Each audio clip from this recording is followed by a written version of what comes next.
Hello and welcome to the Irish Farmers Journal Brussels Report. With Brussels closing on Thursday for the Easter break, this is a short week for the EU institutions.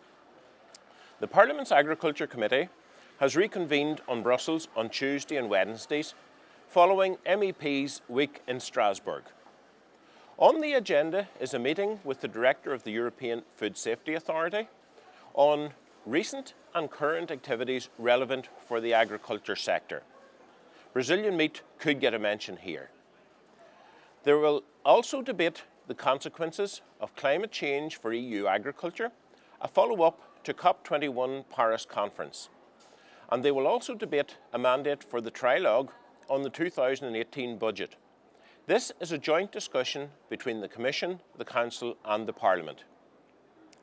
In the Commission, DG Trade have been busy releasing more detail of the latest round of Mercosur discussions on Monday. Last week, in Japan, a further round of discussions were held between the EU and the Japanese on the trade deal which is thought to be imminent. And for once, this is an opportunity rather than a threat to European agriculture. Speaking of deals hostile to agriculture, the one that will impact most on Irish farmers is Brexit. IFA President Joe Healy was in Brussels this week, leading an IFA team in a discussion with the EU Chief Negotiator Michel Barnier. You can listen to a podcast with the IFA President on his way out of the meeting in our podcast section on farmersjournal.ie. Now, I'm joined by independent MEP for Ireland, Midlands, North and West, Marian Harkin, to discuss these and other issues that are topical in Brussels at present. Marian, thank you for joining us to speak about some of the issues that impact on, I suppose, Irish farmers specifically that are going on in Europe at the moment. You were very forceful in your views last week in Parliament on the issue of Brazil and whether or not they should be able to continue trade with the EU. Do you still hold those views? I absolutely do, because, as I said, this was not the first time.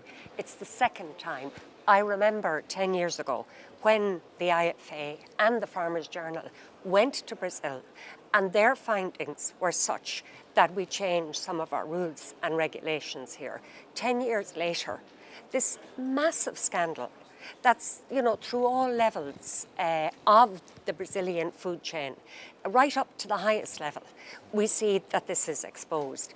And we see two things. Number one, an issue for consumers about the safety of the meat, never mind traceability or anything like that, just safety, and, what's added to it as well. I mean, what's been added to poultry, but also the issue of producers, of farmers. When I meet farmers, they want to know what is imported into the EU, is it of equivalent standard?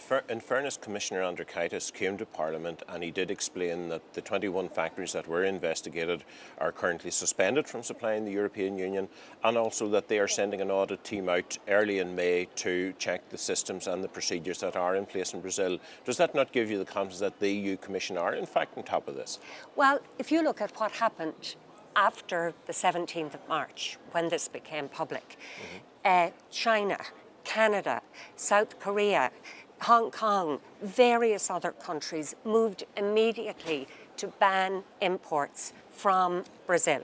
Europe, as usual, sat on its hands. It's just, you get the sense that what does it take for them to move? Now, I know some of those countries have relaxed their bans, etc. But we are not sending a strong message. Does your views on this issue then extend to the Mercosur discussions that are ongoing at the moment? In fact, there was a round in Buenos Aires the week immediately after the issue broke in Brazil. Are you of a view that those should be suspended as well, or should we carry on pending the investigation that's been undertaken by the Commission at the moment and the audits that are being undertaken? What I think is the findings, what has happened, not just now, but 10 years ago, that needs to be taken into consideration in any Mercosur agreement. In fact, I had a look yesterday at what the Commission came out with after that round of negotiations, because I was just interested to see what does Ireland import from Brazil. And I just have the figures here, Phelim. In 2015, we imported a total of nearly 15 million worth of food from Brazil. 4 million of that was poultry, fresh, chilled or frozen. And the other 10 and a half, was meat and edible meat offal, salted, dried, smoked, edible flours and meals of meat and meat offal, etc. And the figures for 2016 were similar, slightly less. Yeah. So we as a country import from Brazil. Our consumers are entitled to safety in that food chain. So it's a safety issue for you, it's not necessarily a trade issue? It's the two issues. It's the safety, but it is also the fact that our farmers need to know that they compete on a level playing field. And right now, they can see that's not the situation.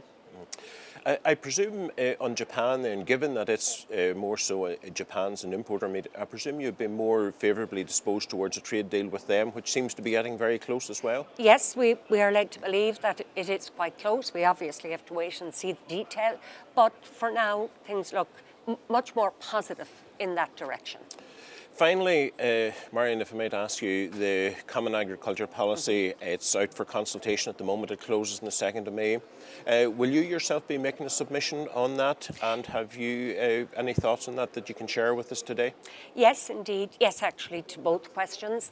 I noted what Commissioner Phil Hogan said, and I agreed with him on one point and not on another. He said that obviously the CAP has to respond to market volatility that farmers face. It's got to respond to COP21 climate change, like you mentioned, and it's also got to respond to having a sustainable industry in place. I agreed with that.